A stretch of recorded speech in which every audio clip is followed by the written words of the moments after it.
To Kill a Mockingbird and Gone with the Wind, and unforgettable characters such as Atticus Finch, Rhett Butler, and Scarlett O'Hara have thrilled millions of readers decade after decade. Now, there is a new treasure trove of books out there that are mostly ignored. Many self-publishing authors are just waiting to get discovered. We are encouraging readers like yourself to take a chance and read their book. You can find them on Amazon.com, Amazon on Kindle, Barnes & Nobles, Goodreads.com, and Kobo. Also on Scribd, Versa, and iBook, or hopefully soon at your nearest public library. Hello, everyone. Thank you for joining us on our new episode of Bios to Books. I'm your host, Dan Davidson. Before I introduce today's guest author, I'd just like to thank our loyal followers for their support. And if you are new to the show, welcome aboard. If you haven't yet subscribed to our channel, please press the subscribe button and join now. It costs absolutely nothing, and it goes a long way for helping us on YouTube. Thank you.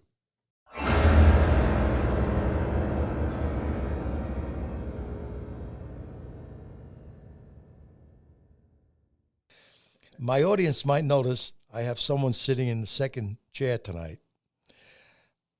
I'd like to introduce the owner of RCJ Productions and the co-host of Truth About Beer, along with Papa Joey Stay.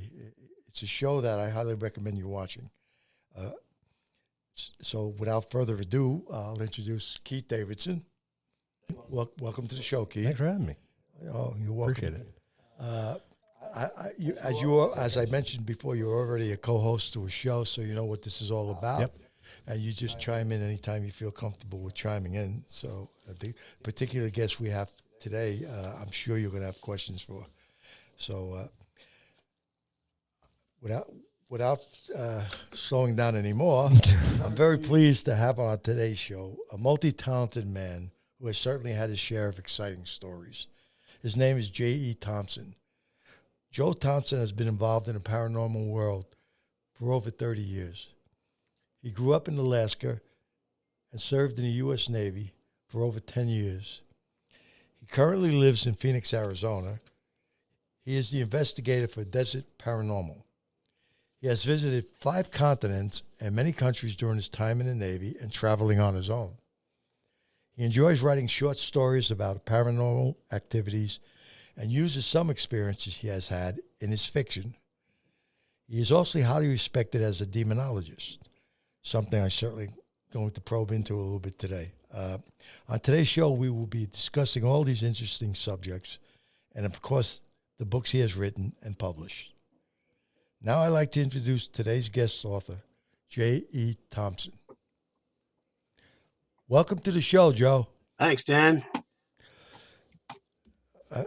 We're looking forward to. I've been looking forward to this interview for quite a while, to be honest with you. So I'm glad to have you here. I'm glad to be here.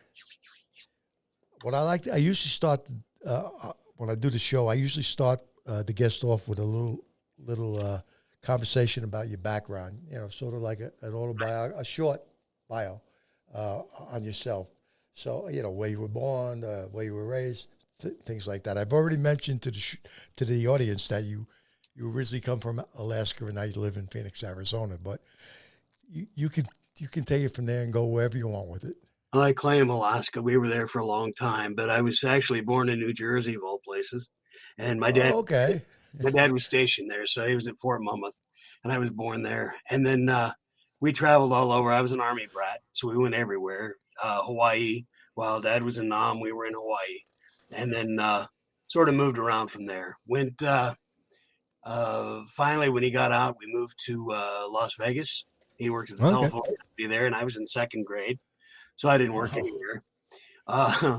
Then we moved to Colorado, southwest corner of Colorado, close to Telluride. Dad became a cop there, and I continued school.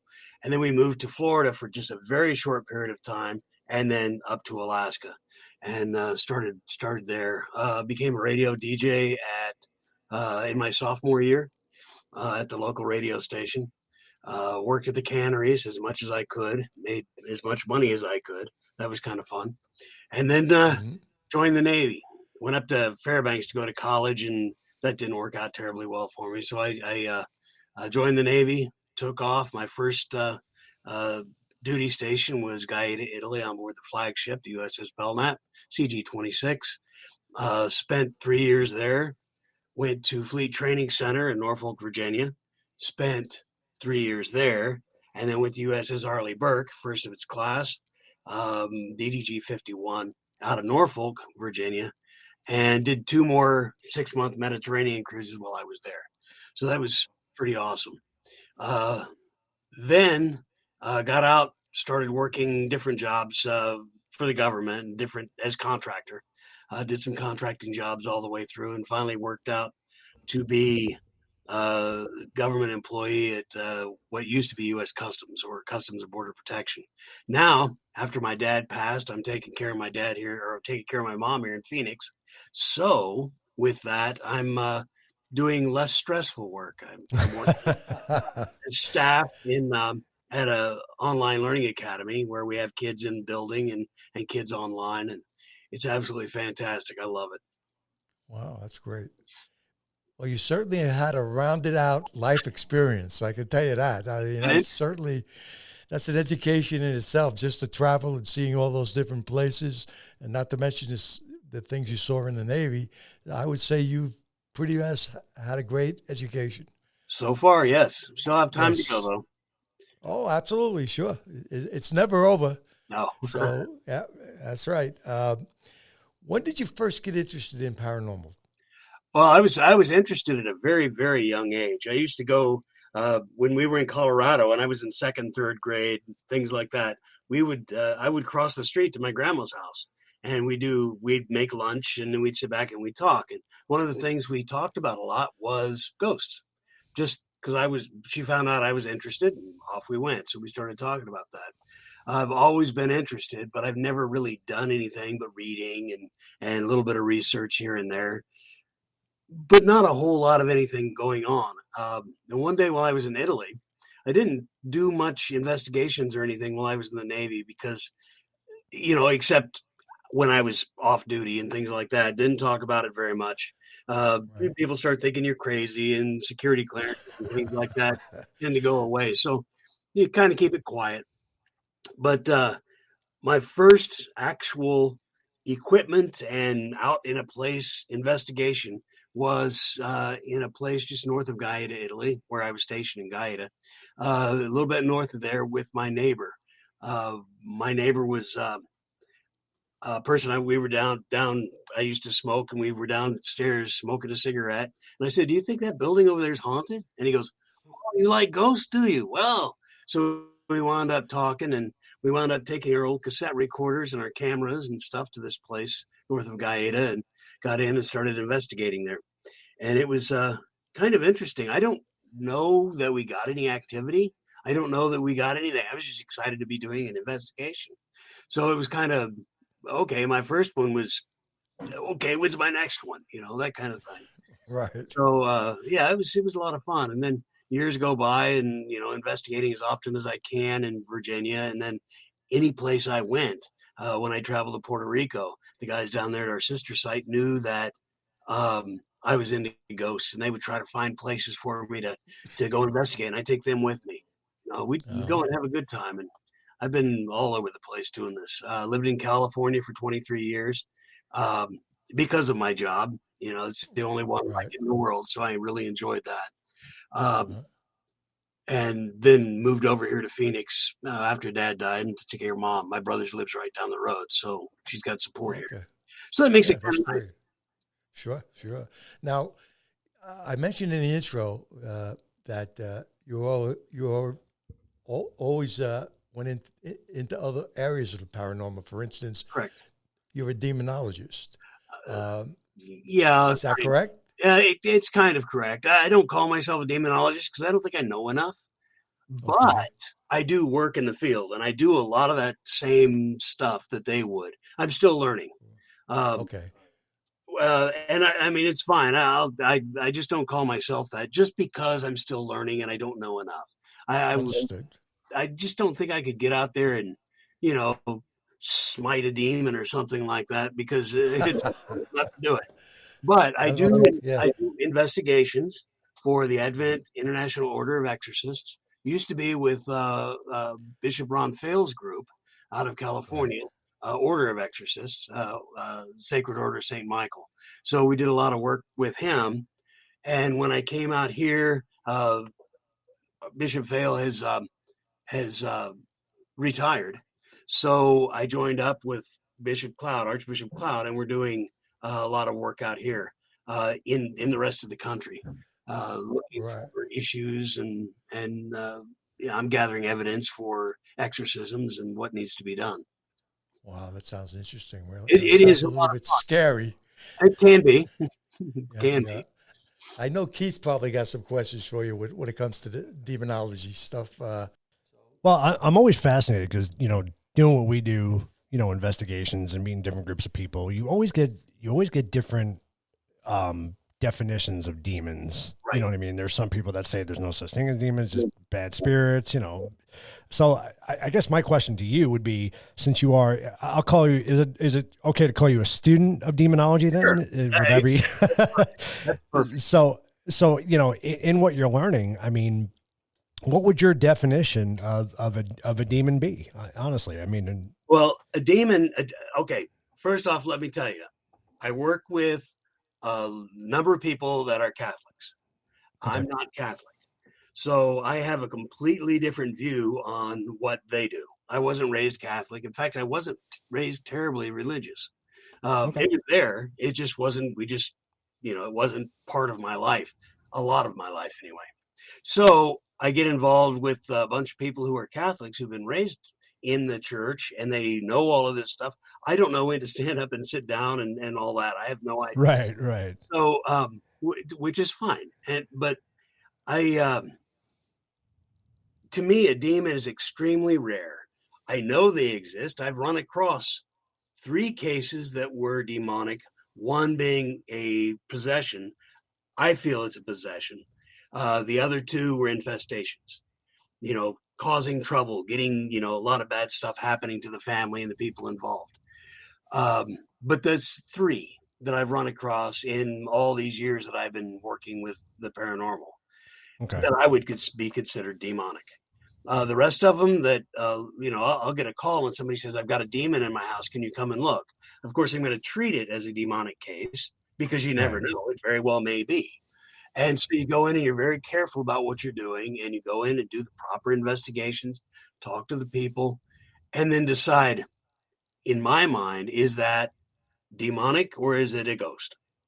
right, And then you kind of have to, then you have to do the psychology of the thing because who are you working with? What does the family believe? I can't just go in and say, nah, it's nothing and have something fly across the room. It right, doesn't work that way. I can't really do that. So I have to be perfectly honest with them. They say it's a demon. Well, I found out that it's not demonic. None of the traits of a demonic infestation or possession or anything is going on here. So it's probably a ghost, and we need to see what we can do about taking care of the issue. right, Sometimes they don't believe me. Sometimes they know it's a demon because all they know is angels and demons. Ghosts don't exist. It hmm depends on what's going on and what who the person is. I've done things with a guy who's stationed in Iraq, Iraq anyway, and Afghanistan and things like that. He believes he was haunted by something. It turned out to be what I thought was a jinn. He had brought something back with him. Um, I didn't know how to take care of it myself, so I went and I found a friend who has a friend who's an imam in the Islamic faith. Grabbed him, and we went out and took care of it. It hmm worked out pretty good, but once again, that's a demon, but he could handle the demonic portion of it. That's part right, of his job. So, I go out and I reach out for help when I can get it. My group, there's 4 of us right now, maybe a couple more. I don't know if there's been a few more added or not, but there's 4 of us right now scattered around the country who do this stuff. So I've got basically the Southwest. Uh, we've got a person in Denver who takes care of, the North, a person in Wichita that takes care of, the rest of the country. And we go as best we possibly can to get everything done. right, Uh, so it's kind of interesting. And then we'll bring in people. It's a lot of work and you get a lot of calls. In fact, I've had 2 calls in the past 2 weeks after a hiatus of several months of absolutely nothing going on. Right. So, and then I found out last night the Archbishop has had 2 or 3 calls. The priest up in Denver's had 2 or 3 calls, and Wichita's had a couple of calls. So it's starting to build back up again. There's something going to happen. We're going to start seeing things start happening again in the paranormal world, more than what we had recently. Putting religion to the side for a moment, because you said you're not Catholic, but you obviously know about religion. Putting that all to the side, do you believe that demons, this is something that I've always wondered about. So the word demons, does it always refer to Satan? No. They're Okay. Throwing religion back into it for just a second. There are multiple religions out there who have demon type creatures, and they are not Abrahamic based religions at all, such as Shinto or Hindu, some of those other things. They've got demons, they've got things demon like in their religion, and they don't have a Satan figure.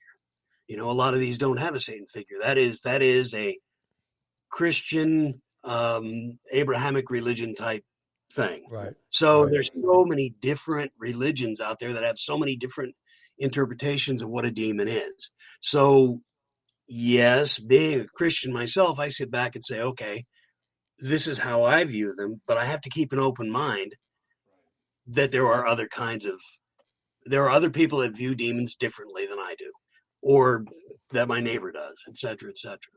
Right. Well, if you break it down to the basics, okay, for people who aren't familiar with the paranormal field and don't really understand it, when the whole idea of being in the paranormal field and investigating, we want to answer that big old question, right? What happens after we die? That's the big question. Right. So is there a difference between demons, or what you would consider demonic, or just an evil spirit? I mean, because, our group, we talk a lot about how we believe what you are in life, you are in death.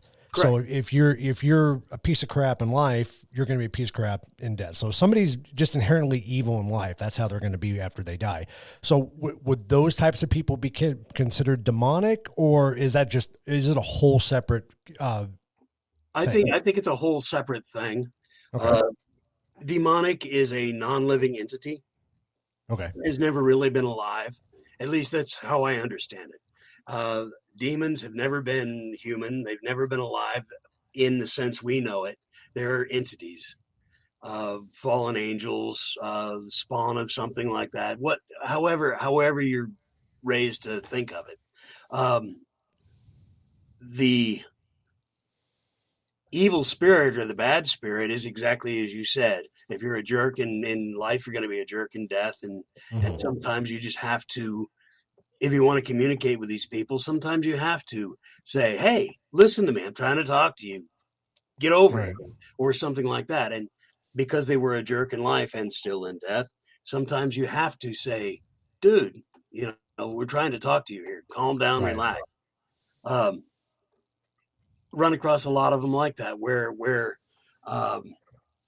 in investigations where you've run across a real jerk.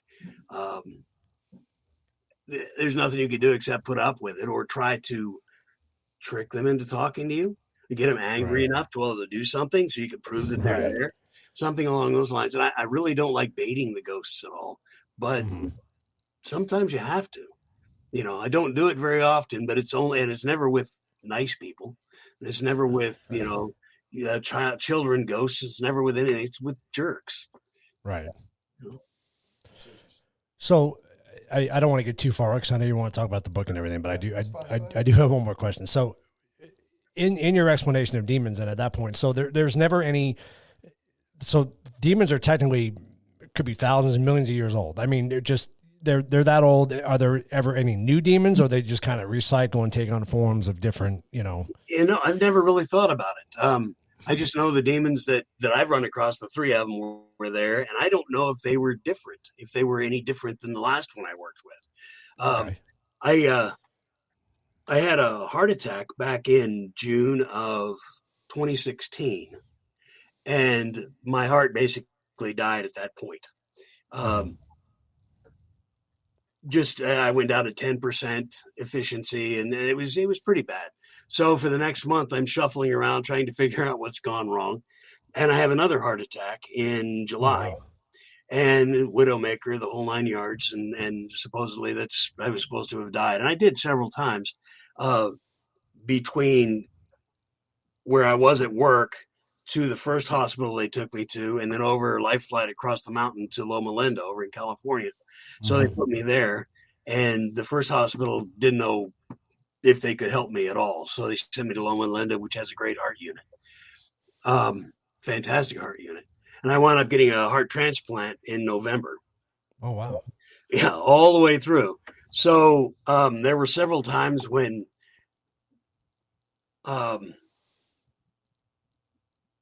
I would wake up in the first hospital and I saw a medium that was on my team. She was sitting down at the foot of my bed. I had a lot of people from work standing around in the emergency room while they zapped me and stuff. And I was intubated, so I couldn't talk or anything. But the medium was at the foot of my bed there in emergency. She was sitting in a chair and she was smiling. And I just sort of like, what? And she says, every time you die and you cross over, you're screaming on the other side, hey, send me back. I've got to take care of my kid. I got to take care of this. I got to do that. I got too much stuff to do. Send me back. And I'd come flying back. And then I would have another incident where I would go and die again and come back. And she's saying, wow, every time you're doing this, you're screaming and you're coming back. So finally I stayed, and it was kind of interesting. But the thing about it is I can't remember if I think it was before my first heart attack in June. The medium and I worked together. So she's walking down the back hallway and I'm going the other direction. She says, stop. What's up? She says, I just heard package delivered. What does that mean? I don't know. And that night I had my first heart attack. So with that since I'd been doing demonic cases and things like that, some tend to believe that it was because I was doing these demonic cases and I was working with stuff that technically I shouldn't be working with. They thought maybe they dropped off a package to try to wipe me out and stop me from doing this. Oh, wow. Some of the higher people in the church believe that's very, very true. I'm kind of okay, maybe. I don't know. Yeah. But if they were trying to kick me off, well, they did a pretty good job of trying. Right. That's for sure. Yeah. Was your heart attack a mystery to the medical community? I mean, was there something that they knew for sure why you had it, or? No, the first one, no. The second one, yes, because I was having problems with my dying heart anyway. Right. But the first one, I mean, I used to walk between 8 and 12 miles a day, go on this nice long walk around there, listen to my stories and stuff. I would go and do push-ups on every corner. You know, I'd go and turn a corner and I'd do 10 push-ups real quick and then walk along, and next corner I'd do 10 more. You know, I've been doing that for quite a while. So I was in relatively decent shape. You know, not the best, but I mean decent. And then all of a sudden, boom, that happened. So who knows? You know, I'd love to figure it out someday. Maybe when I actually cross to the other side and stay there, maybe I'll be able to figure it out at that point. It's interesting you mentioned 2 heart attacks, because I've had 2 heart attacks myself. Not quite as severe as yours, but I know what you're saying with that and what comes with that. So I can relate to that a little bit. It's pretty kind of scary. Yes, it is. Yeah, I have 10 stents in me right now. I got a new heart, so I don't have any stents or anything. But no, you don't need it. You got a nice new heart. You don't have to worry about that. Thanks to the donor. Yeah.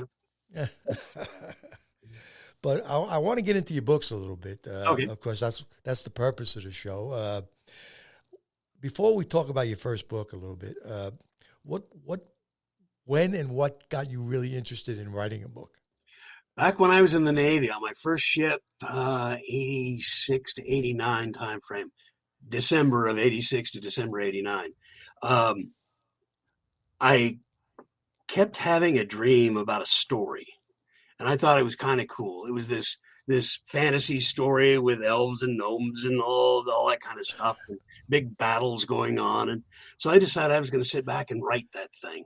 So I started, and it wasn't very good, but I wrote it and I got it done. The first draft was finished, and it was on an old computer there on board the ship. And we tended to have a power outage, and I lost the whole thing. And I could never get it. I could never get it right again. So it was done. I keep trying. I've tried several times. Didn't do anything. Well, years later, 2012, 2013, I said, maybe I should sit down and try doing this thing. I'm doing paranormal stuff. Let's write a story. So I created some characters, and it's really easy for me to create characters. You go through and you come up with kind of what they look like in your head. I'll go out to the internet and find, like the main character's a kid of Irish descent living in here, just up in Cave Creek, as a matter of fact. But he's there living with his dad. Mom passed on in a car accident a couple of years before. The twins down the street, a boy and a girl, identical twins, are his best friends.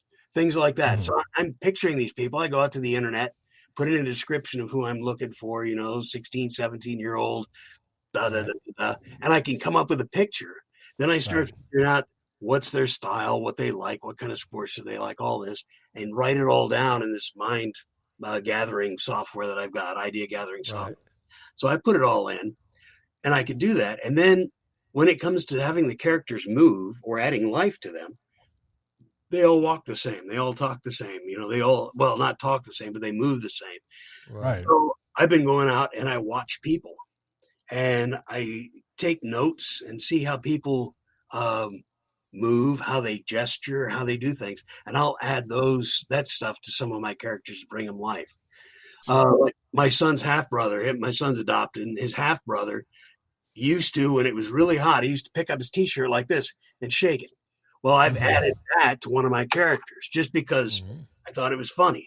So you could use that as a red hat, or a funny hat is what they call it, something that the people will remember when the guy does it again. So you don't have to explain who that character is all over again. Right. Exactly. Yeah. So I've enjoyed doing that. I go around looking for that all the time. But creating the characters, coming up with a story, the story kind of sort of came up on its thing. I wanted to do a first-time investigation thing with these teenagers. What are they going to do when they see a ghost in the attic, crossing across the attic? They went, oh my gosh. So I took some creative liberties with the housing structures and things like that up in Cave Creek. And I put a standard East Coast house with an attic and a second floor and things like that, regular asphalt type roof. Right. Put all that up there on at least one street. And so that's where these people all live. And they're upstairs getting ready to go out to the pool for the first pool time in the summer. School just got out, see this ghost coming across, and they decide, well, after they talk about it a little bit, they decide they're going to do like they do on TV and do an investigation. Right. The old cassette recorders come out, the old cameras come out, things like that, and they start recording. And the next morning, their parents are helping them go over the evidence, and we find out they were paranormal investigators in the past who gave it up for a while they were raising the kids, because they don't have time to be out investigating while the kids are being raised, Right. So they find out all this kind of stuff, and there's some evidence that comes across that makes everybody stop, sort of freak out a little bit, and there's the adventure starting. There you go. So we are speaking about the blue orb. Yes, we are. The blue orb. Okay. So what you kind of jumped ahead of me a little bit. Sorry. That's okay though. I'm going to do a little brief synopsis that I got on it. Sure. Very brief. It doesn't cover anywhere near the book. And then I'd like you to just add on from there wherever you want to go. You already started that, which is good. But what I got at it was Jess and Will thought they saw a ghost in the attic. But did they really see one? The only way to find out was to investigate. Yep. Take it from there. That's pretty much it. They, like I said, they took the old cassette recorders. They got, the push record and play at the same time kind of thing. That old big thing. They had one of those. Their dad had one sitting around someplace. Right. So did that. They brought cameras up. They got an old VHS videotape recorder and set stuff up in the attic and started asking questions, and then flipped the old cassette over and put another cassette in and flipped it. And the last time, about midnight, they said, okay, let's put one more in. And Will is standing up at the top of the stairs. The twins had already gone downstairs. And he's like, okay, here we go again. He hits play and record on the last tape, the last side. And he sort of, he hears something, but he doesn't know if he hears anything really. It's kind of like, okay, he goes downstairs, goes to sleep. He's staying over at the twins' house. And the next morning they go up and gather the equipment and get started. Well, it turns out that they have evidence of a female saying, help us, Will. And clear as bell, in an Irish accent, mom's dead, so is it mom? So they're trying to figure out what's going on, and it goes from there. But the fact that his name was brought up, the fact that they've got really clear evidence of something going on, this begins a series of investigations and bringing other people in and other groups who do different types of things, like a few priests, a rabbi comes in and joins in, things like that. A couple of Native American shaman come in, and they start working on making things happen to get rid of this issue that they've got in the town. It's kind of a neat thing. Some of the things we've run across in our investigations, I've thrown in to use some of that data anyway, like it being tossed on the bed. We've had that happen before. He only went about 3.5 feet, but he was standing up and went thunk onto the bed, picked up and thrown. Okay, so we've got this one. I sort of made it a little worse than it was in the book, but it was fine. But he flew a little farther and landed on the bed. Right. A lot of that kind of stuff it went on, and I don't want to give the whole book away, but it's not at all. That works well. Let's talk about your second book, 13. Well, actually, I want to go back to the other book real quick. Sure. Okay. Without giving anything away, is there any significance to the title? Because the title is very cool, and us in the paranormal industry, we talk about orbs all the time. So see, I'm not a huge orb. The thing about the blue orb that got me even going to use the blue orb was my brother was on a business trip in Charleston a number of years ago, and he came back and he called me up and he says, "You wouldn't believe this." And I said, "What?" Well, I was at the hotel. I was talking to the security guy. I was down at the bar and talking to the security guy that was standing around. And the hotel goes way up high and just a big old hollow, kind of like some of those big fancy ones you go to. Yeah. He said that he was sitting down there, and the security guard says that they don't rent the top 2 floors of the hotel because of the paranormal that goes on up there. So I really want to go to this hotel now. Yeah, right.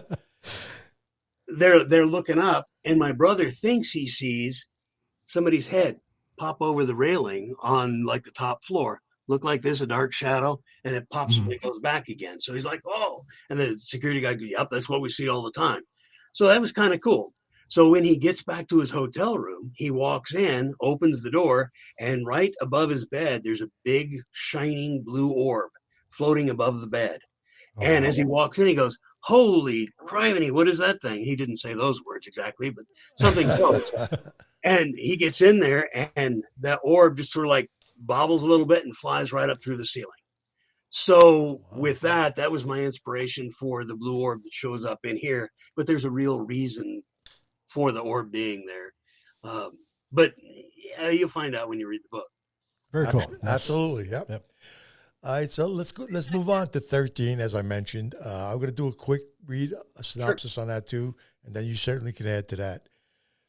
What really scares you? A monster under the bed? Evil spirits possessing an innocent person? What about kids hiding in your basement? A troubled teen realizing that wishes really do come true? Ouija boards, are they really as dangerous as they say? Take it from there, Joe. Yeah, those were fun to write. There's 13 short stories. There were some of them like Inked, which is the longest one in the story, that took me months to write, trying to get it right, trying to get it to where it felt good. Then others, I would go into work, and during lunchtime, I'd bang out a short story in the period of lunchtime. It's just, and then of course I'd have to edit and play with it a little bit, but the story itself was complete.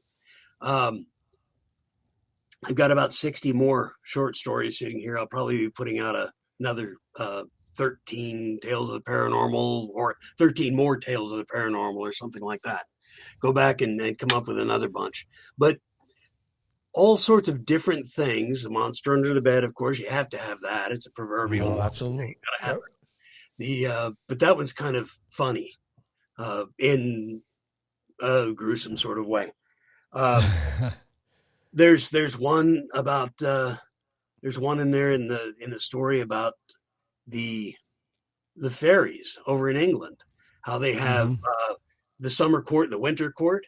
Well, the summer court is up in right outside of Inverness, Scotland. When I was over there, I was on the bus headed out to Loch Ness and going down to Urquhart Castle and things like that. And we stopped at the Caledonia Canal coming off Loch Ness from out to the sea. And I'm looking at it going, wow. So off to the side, I could see tombstones through the trees. And I get back to the hotel and I mentioned, hey, what cemetery is that up there? And the lady gave me some name of the cemetery. And they said that hill is called the Fairy Mound. And it basically, to me, looks like a big derby hat. It's a big round hill. And then there's graves all the way around the edge that fill out the brim portion of it. But there's graves all over that hillside, that mountainside, or hillside, I guess. Even along the top, like a brim, there's a walkway. And at the end, there's a white bench down there that you could sit on, look at the view of Loch Ness in the distance. And so that's the setting of the summer court, where this guy has massive headaches all the time. And he would take his guitar and go sit up there on that bench and just get away from it all for a little while and play his guitar softly, when one of the fairies that was on security duty falls in love with him, and another one hates his guts. So one that loves him is taking away his headaches. So when he wakes up, he's feeling really good, and he goes and spends a couple of days doing his thing, and comes back when he has a headache, and that's it. It's just, and lots of stuff happens in that story. There's several of them that are poignant. Some of them are kind of tearjerkers. The Crossing is one that's, to me, is kind of a tearjerker. There's several of them that are kind of interesting. I tried to do some of them with a little bit of a funny twist to them as well. Right. So you're not just going sad, sad, sad all the way through. But. Right. Yeah. But I'm assuming that these short stories you've written, you've taken them from some life experiences. Some of them, yes. Some of them. I have never been possessed by a witch's nephew before, but okay. But that story I thought was interesting, and then I've had that idea in my head for a long time, so I finally had to write it. Basically, for instance,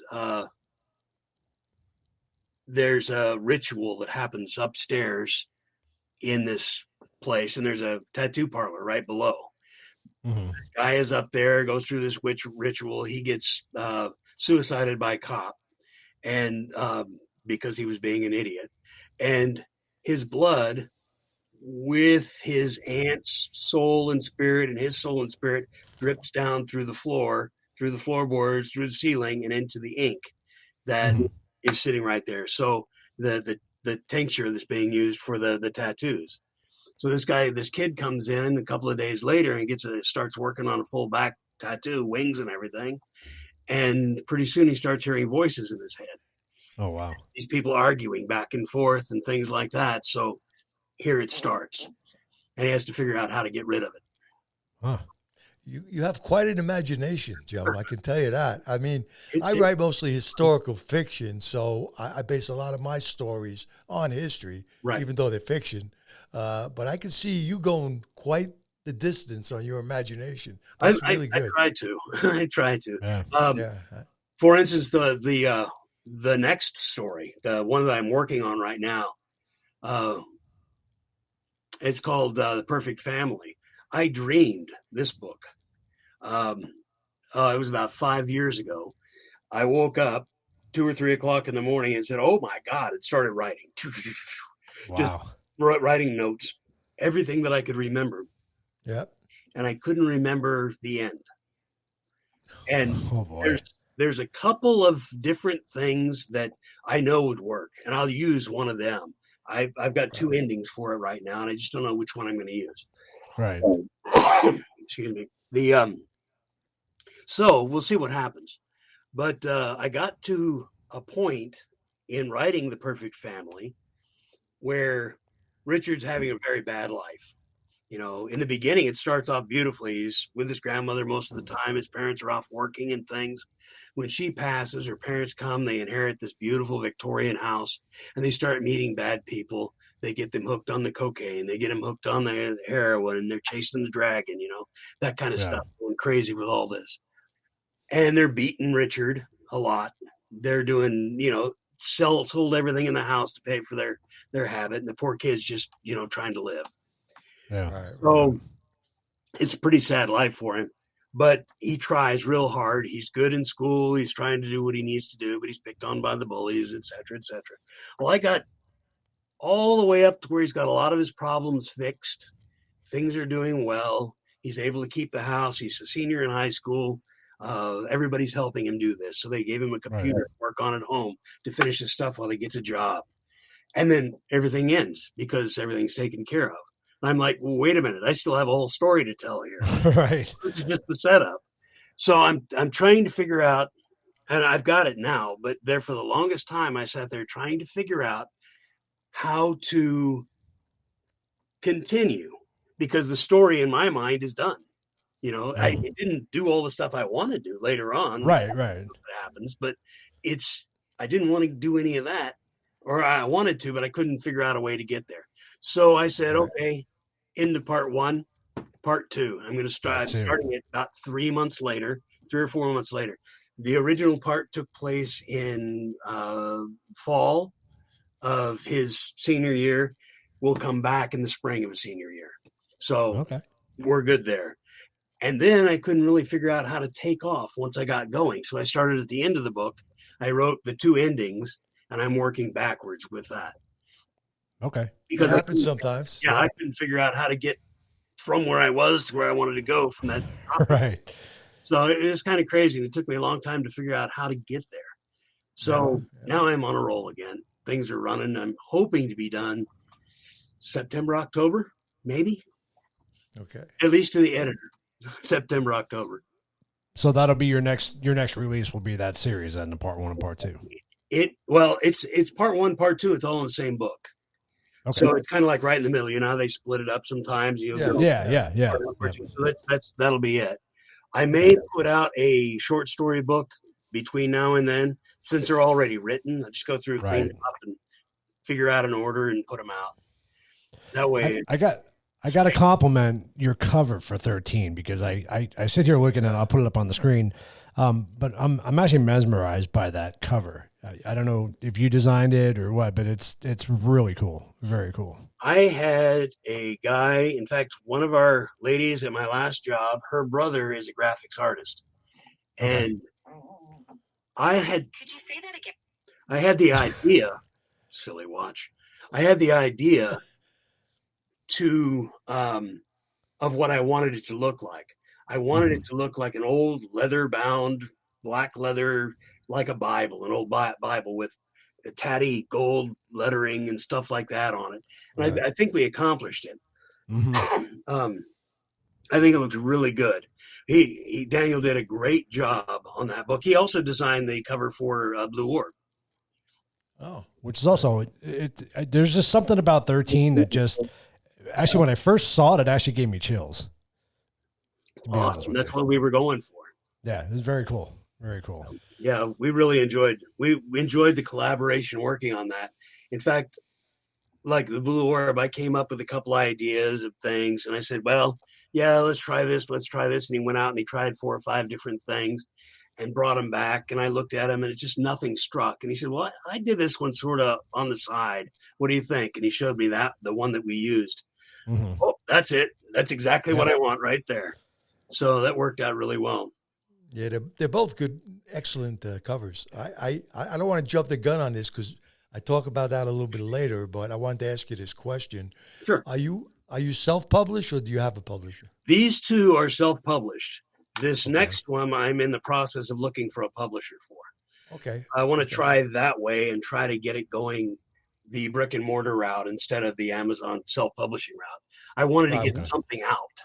So we'll talk. Yeah, we'll talk about self-publishing and the challenges a little bit later. I was just curious if it was because I'm mostly self-published too, so I understand the challenges. There are. Yep. I have a few questions for you, and I think Keith has a few questions too.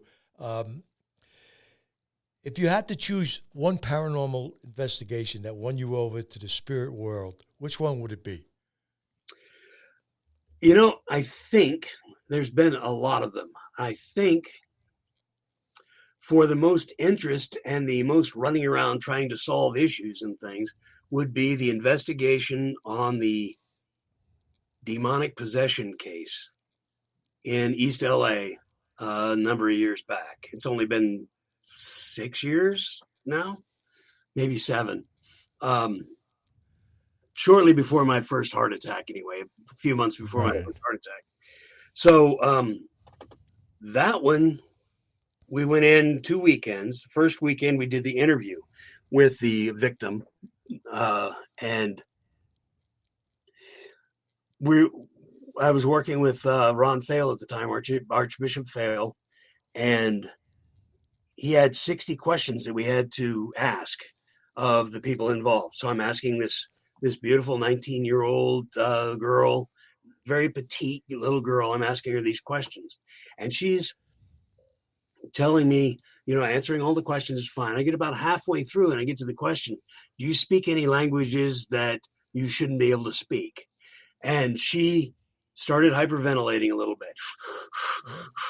And then the tendons in her neck all started popping out, more than is normal. And she stood up and her arms flung out and her voice had dropped about 3 registers. And she starts off with, more you should do that. I don't know what she's saying, but she's saying something. And it sounds like a language. And of course, I've got all this recorded. I sent it off to my friend Joe Thompson over at USC. Hey, you're an anthropologist. Listen to this. What do you think? And he says, well, if it is an ancient language, we don't know what they sounded like, so I couldn't tell you. So, okay, well, I tried. But we got this kind of stuff happening. She stands up, her 2 brothers and a sister wrap their arms around her waist, and she's coming toward me. And she gets down to where her face is about, 6, 8 inches away from me. And she's screaming, and I'm getting hit with spittle and all that stuff. And then she sort of cracks and goes, oh, I'm sorry. And she turns around and walks back and sits in her chair. And everything was fine from that point. The 2 people that were with me had jumped up and ran out the back door, and they were out in the backyard trying to figure out what to do, which I still think was hilarious. But, but I'm just sitting here just watching her, and breaks down and goes and sits down again. Would you like some water? And she goes, no, I'm okay. Well, the next weekend, the investigation starts. This was, I think, one of my favorite investigations of all, only because it was so strange. The grandma is there, the sister is there, and I have 2 other people from the team. Tim and Roger are with me. And we're out there just to gather evidence so we could put it all together for the final package and send it on in. We're still waiting on, to this day, the physical evaluation from a doctor and the mental evaluation from a psychologist on the girl. Until then, nothing can be done for her. She just absolutely refuses to do any of it. So, but we're in the house, we're going along, and the same medium that, told me package delivered and all this stuff, she was at home over in Moreno Valley, California area. And she goes, she calls me and says, what are you doing? And I said, we're on an investigation for this case that we did last week. She goes, cover all the mirrors and anything like a mirror with blankets and towels right now. Okay, Roger, Tim. instructions. So we covered everything up, and we're walking around, and she says, the girl has sent something to watch you through the mirrors. Wow. Oh, that's kind of interesting. So Yeah. we're being watched by something, so we've covered these things up. She says they are really angry now. They can't see you anymore. They can't keep track of what you're doing. So we continue on with our investigation. There were a couple other ghosts in the house. Like one ghost was taking grandma's gold, all her gold jewelry, taking all of that stuff and putting it someplace. And I said, before we can help you and your son cross over, you need to return all the gold. Anything that you've taken, you need to return it. You can't take it with you anyway. So you might as well put it someplace. That turned out good. Grandma found a pile of her gold jewelry and stuff underneath the head of her bed the next morning. Wow. So that was kind of, that worked. But we went around with the covered over mirrors and things like that. We had to go bless all the mirrors, and then I washed them all down with holy water from underneath the blanket, washing them like this, got them all done, and then we could take the blankets down. And the medium was saying, oh my gosh, they are really mad now. They can't see you, can't come through, can't do anything. And I think that was the most interesting investigation I'd ever done, just because of the outside force influence. Right. Yeah. Stuff going on that we had to protect ourselves from. Right. That's crazy. I mean, undoubtedly you've seen a lot doing what you do. I mean, not only just on the experiences you have on the exorcisms, but just as an investigator in general, you've seen a lot of stuff. Is there anything that's really affected you emotionally that you've run into where we're really hit home? Kid spirits. Yeah. Child spirits. I think that really gets me.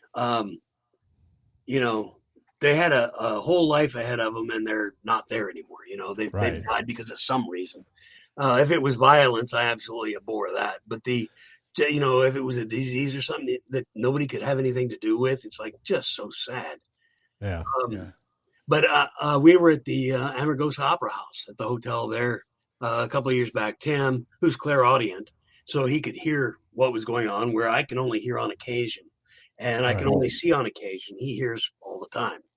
So we're at the Amargosa Opera House. We got our hotel room set up, and we're unloading the equipment out of the car. So the door that we were able to use was kind of like a push button lock. And I was opening the door, and he would haul a load of stuff in, and I closed the door. And when he came back, he'd hold the door open for me. Well, I got a load of stuff. It was just, working it through. But while I was standing there waiting for him, I felt something grab my hand, and it was just a little hand. And I'm like, oh, hi, how are you? How are you doing? Just talking. And I couldn't hear anything, but I've got the door open for Tim. He comes in, he says, he's laughing. He thinks you're pretty funny. I said, really? He says, yeah, you're sitting here trying to talk to him, but he knows you can't hear. So he's laughing. And his mom is standing right there. And she says something about, he thinks you're great, whatever. And I said, oh, cool. But we're chatting, and then they go away. The two of them go away, and we continue on our work. But little things like that happen. I get that quite often, a tug on the back of my shirt or my pant leg, or somebody will grab my hand. It's just, to me, it's kind of interesting. It's very sad, but it's very interesting. I don't get so much interaction, not physical interaction like that, with the adult spirits. They're more standoffish, but the children are like, they'll hold your hand. Look, you mentioned about a tug on the shirt, and I'm not into the paranormal as much as Keith is, and of course you are. I respect it, and I'm learning a lot from everybody, but I'm still not quite into it. And I went to Globe to the jail there with Keith and my daughter-in-law, and they told me about a story, a few stories actually, and I did some reading. They have all these articles. I guess you've been there, right?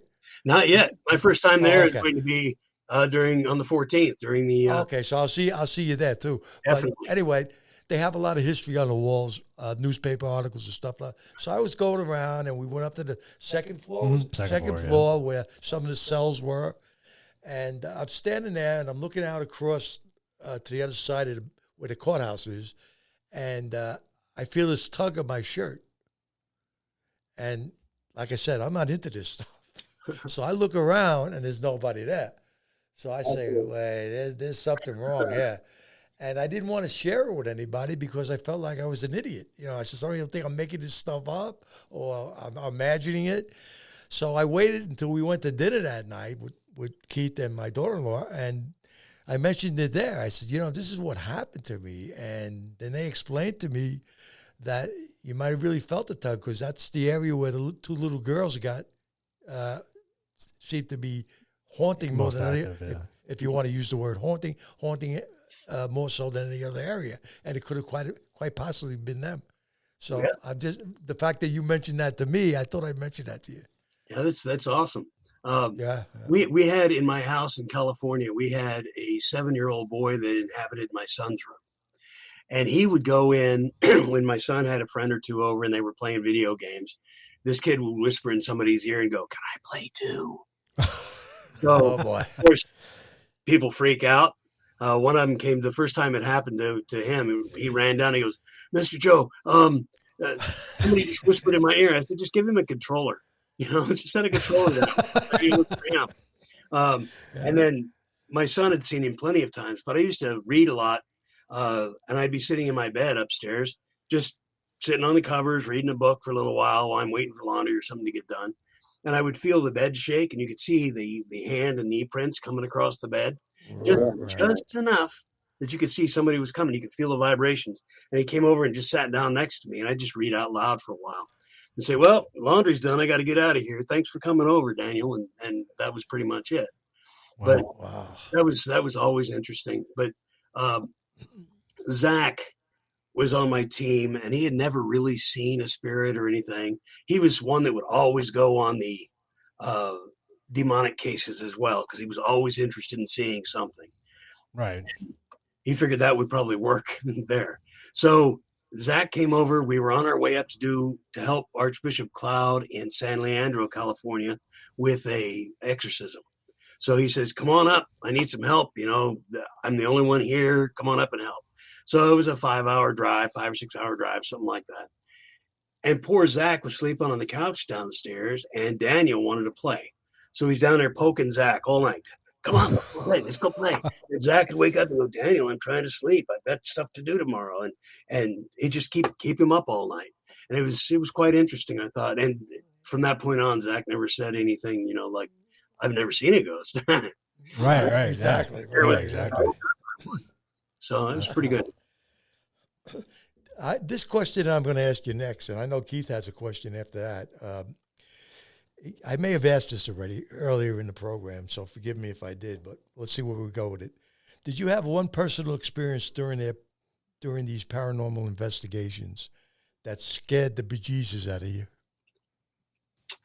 It's been a very long time since I've been scared by anything paranormal. Actual scared. Now, jump scared, you know, jump starts, things like that. Something darker than dark pops up right next to you, and you're going, "Oh," that kind of stuff. That's a jump start. I've had several of those, but it's been a long time since I've actually been scared. Now, apprehensive could be maybe kind of a form of fear, maybe. Mm-hmm. At Ajo, at the Phelps Dodge Hospital down there, I was down with Tony and Cherie, and there were a couple other people in the building too. And there was nobody up on the second floor, and I wanted to go up there, set up a camera over. I didn't know if I was going to set it up in 201 or down by the nursery or where I was going to put it, but I wanted to go up, walk around, see what it felt like, and put one someplace. Right. Got my camera, and I get to the top of the stairs, and I'm like, no. I don't usually have that. Usually it's just like walk in, no problem. Right. Here it was kind of like, no, I'm not going to step through there. I'm not going to go across that top of the steps through that doorway to get up to that second floor. Finally, I did.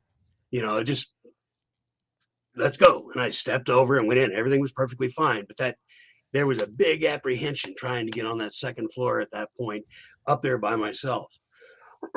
So that would be about the scariest, maybe. Yeah, Just I yeah, just yeah. couldn't do it. Finally, I I would do it, I think. Yeah, yeah. That's interesting because so any of your exorcisms that you've been on, there's nothing that really, you know, if you could talk about it, I don't know what you can talk well, about and what you can't, if but I can't, I can't give names and stuff. But right.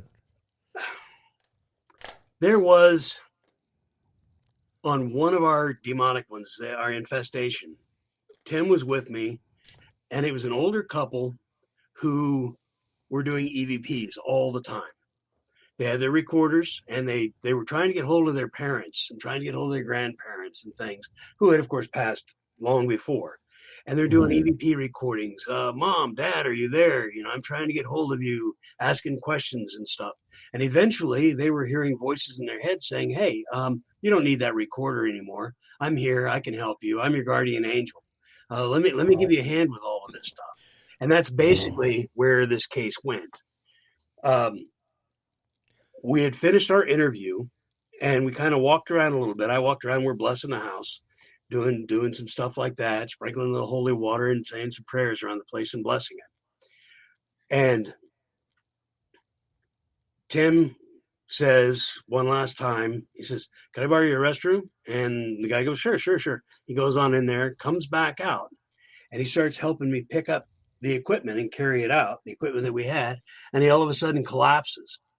And Tim's a strong kid, he's in his teens. He's 23, 24 now, but he's always been involved and loved it.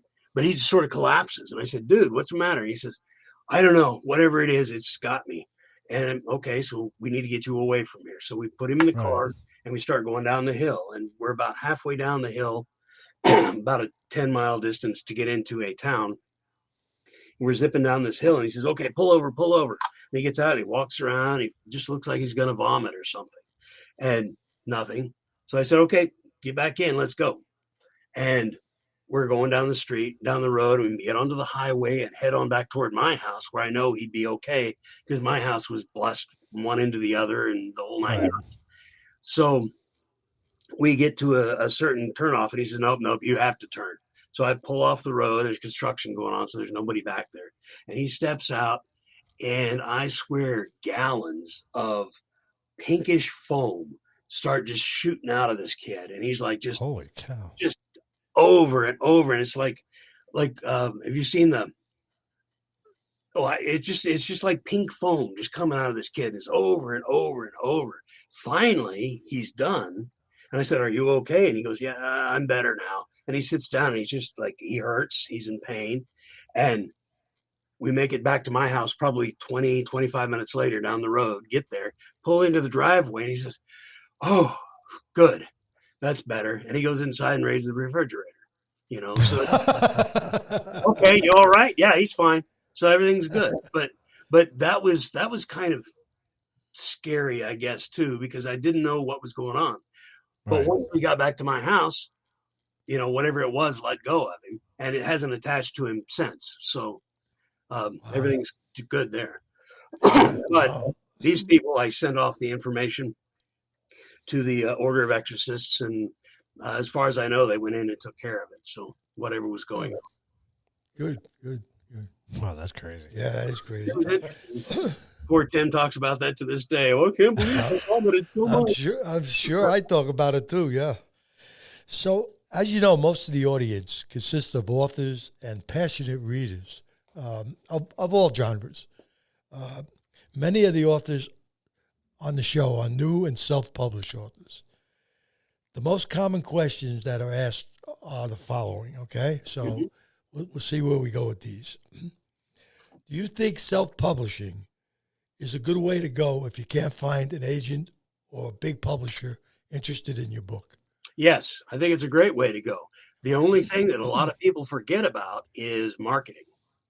You've got to have a really good marketing plan for your books, because if you don't have a marketing plan, I started off, I got mine done, had it on Amazon, my first one, and I'm wondering why I'm not selling anything. And then it dawned on me, I'm not advertising.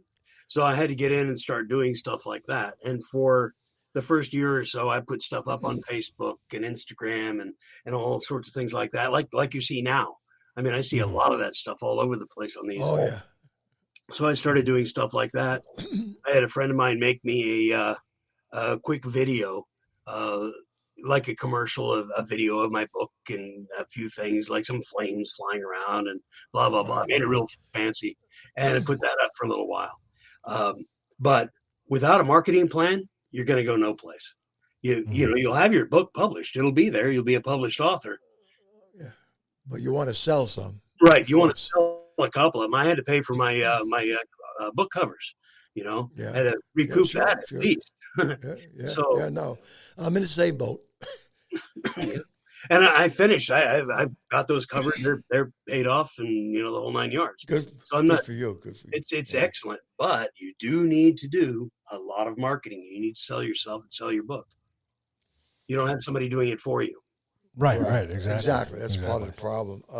You kind of answered my next question, but I'm going to jump a little bit. Are there any particular marketing sites you use yourself? No, not really. Other than social media. I did the Instagram. I've got a few Instagram accounts. I've got a few Facebook accounts. I've got a few others, few different things that I've got things going on that I can post to. Plus, I've got a number of people who like my books, and they go around word of mouth and tell people about them. That helps. It does. But that's what I've done. I haven't really done a whole lot of the sales marketing type thing. I'm like I said earlier, I'm hoping to go with an agent or a publisher that I can work with in my genre. The issue is this: my first two books are all ghosts and paranormal stuff. The second or the third one, The Perfect Family, had no ghosts at all in it. Right. So I had to insert some ghosts. Right. They're there, and you don't know what they're doing there all the way through. But toward the end, you'll figure it out. And I had to add some, that way I could keep my genre going. But, most of the things I write have something to do with ghosts, paranormal, something above normal. Yeah. Right. Yeah. But I mean, you're okay if you drift away from that genre from time to time. Yes, this is true. I agree. Though right now I'm trying to stick within that genre. Mm-hmm. I've got a few books that I've started that are not ghosts. I think the trilogy I've started, which is Books of Power series, Book of Shadows, Book of the Dead, Book of the Damned. Those three books, I know how they're going to work. I just have to sit down and write them. Mm-hmm. Right. Those are completely out of genre, ghost wise, but it has a lot of magic and stuff in it. So going back to my very first book that I never got to do anything with. Right. The one that you lost. Right. Yeah. Do you use a professional editor, or you rely on editing software? I rely on editing software right now and having the computer read it to me, because you'll find a lot of errors if you have the computer read it to you. Because it's, wait a minute, what was that? And you go back and you fix it and you listen to it again, and it's pretty good. I've listened to, for instance, The Blue Orb. I listened to that. Once I realized that's how you need to do it, I think I've listened to that 40 or 50 times looking for errors. Yeah, you can find it that way. I don't know if they still do it on Amazon, because I haven't tried it in a long time, but there was a time that you could ask, was it Siri? Alexa to read off Amazon your book, and she would read your book. I don't know if that's the case anymore, but to improve accept. You said the magic word and and it kicked on. Okay, I screwed that one up. No, but fine. You know what I'm saying? That she was able to read the book, right? But I don't know if they do that anymore. Well, they do. In fact, when you said that, it said resuming the book, the one that I'm listening to right now. So it almost started. Oh, okay. Okay. I had to quick put it on go to sleep mode here. Yeah, that's my bad. How much importance do you give in receiving Amazon reviews?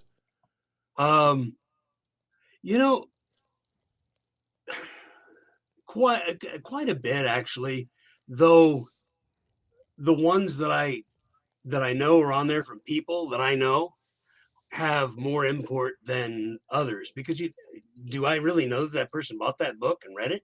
or is it Right. something Yeah. that somebody just threw on there? You know, Yeah. I know my old boss made a review. Cool, I like that. I know who that is. So, Right. and I don't have a whole lot of Amazon reviews, but from other places, I've got lots of stuff. Word of mouth. People saying, Yeah. "Oh my God, I read your story. I loved it." Right. That kind of thing. I get that a lot. So, Yeah. I just so you know, though, with Amazon reviews, I don't know if you know this or not, that you can't do a review unless you've purchased the book correct. or you get it as a gift. Right. And see, there you go. I got it as a gift. Yeah. Yeah. So I don't know what that means, but Yeah, anyway. exactly.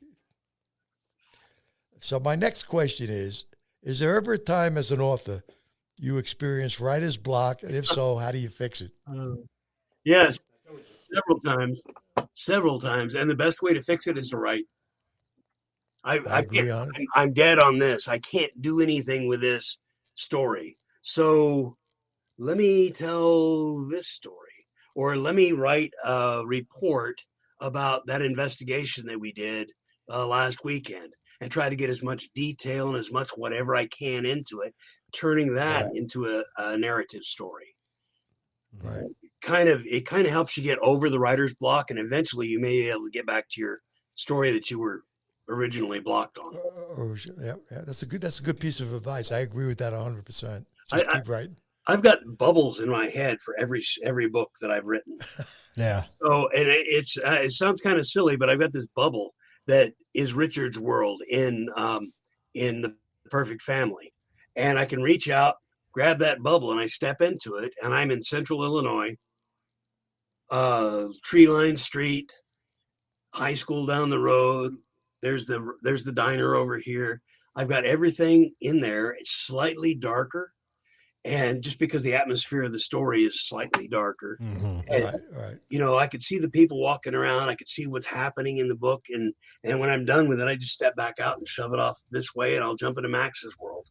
And it's brighter, and it's Massachusetts area or something like that. And I've got these, and I step in and my whole mood changes. And that way I'm there. I can start doing what I need to do with that story. Write down what I see the people do, basically. Right. That's good. That's a good advice, though, too. That you gotta keep writing and just keep going at it. What I love, before you get to your next point, I've watched all your shows with all the authors that you've had on, and what I love about Joe and what he first said was, I know there's a lot of research that goes into when you want to write a book, so you have to do a lot of research on your characters and stuff like that. But I love the way he does it. I love that, Joe, you go out and you watch people, you learn from people, and I think that's really cool. And I think the gift that you have in the spiritual world, I think that probably helps your imagination as well. It does. Yeah. But I find that fascinating. You actually go out, you actually go to these sites, you look at these sites, you can picture these things. And I think that's fascinating to me, because I don't think everybody does that. No, they don't. But I mean, it even helps with dialogue when you go out and you watch people and listen to them. I mean, it helps tremendously with dialogue too. It does. Everybody doesn't speak the same way. No. Everybody doesn't have the same, aptitude for the English language, should I say. Some people sound like scholars. Some people sound like truck drivers. And there's nothing wrong with truck drivers. I love them. God bless them. In fact, they have the story every time. So, like I said earlier, I work in a school right now. I've got 1,000 kids I see every day. And most of the main characters in most of my books so far have been teenagers. Right. You know, there's parents, there's adults all around. There's all sorts of stuff going on. But from the point of view, it's always teenagers. I mean, like Max, who's in the trilogy, he's the main character in the trilogy. He just turned 13 and came into his magical powers as the reincarnated son a number of times of the witch that wrote their original grimoire. So, I mean, there's all sorts of stuff. But I'm sitting here in a high school with 1,000 kids, 500 twice a day, and I see all these people walking around. I snag little bits and pieces. I listen to their talk, and I snag that, file it away. So that makes it so much more fun that way. And plus, it's a comfort zone for you because you're exposed to them all the time, and you learn a lot from that. You really do. Yeah, kids are wonderful. It's the adults that bother me. Well, I can't blame you for that either, Joe. Well, it kind of appears our time is up, Joe. I want to thank you for sharing your personal story and offering insight into the world of book writing. Not to mention all the other things you brought up today that I'm fascinated with. I do wish you the best in your future, Joe. We'd love to have you on again sometime in the future when one of the other books come out. You know, Yep. we can talk again. Keith. Well, first of all, I didn't get to say it before, and I want to say it now. Thank you for your service. Thank you for your service and your dad's service as well, for sure, 100%. So, and we look forward to seeing you up in Globe. Yep. I'll be there on the we'll 14th. be there. Yeah, we'll spend some time with you for sure. Yeah, we'll say hello to you up there too. Sounds good.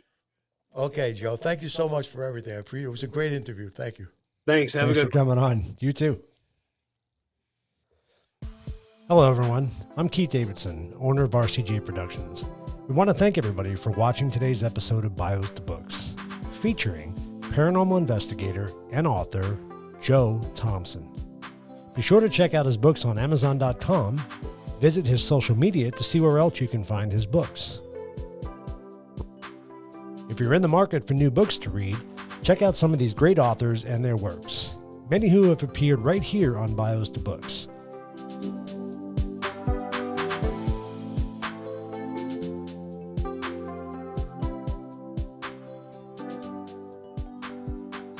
Be sure to also check out books from Dan Davidson and Rich Marcano, Butterfly Wish, Twice Upon a Time, Soul of Juby Walker, and coming soon, Tasting Raindrops. If YouTube and podcasts are your thing, please check out some other RCJ productions. We have The Truth About Beer and Coffee Table Chronicles, Highway to Your Health, and more.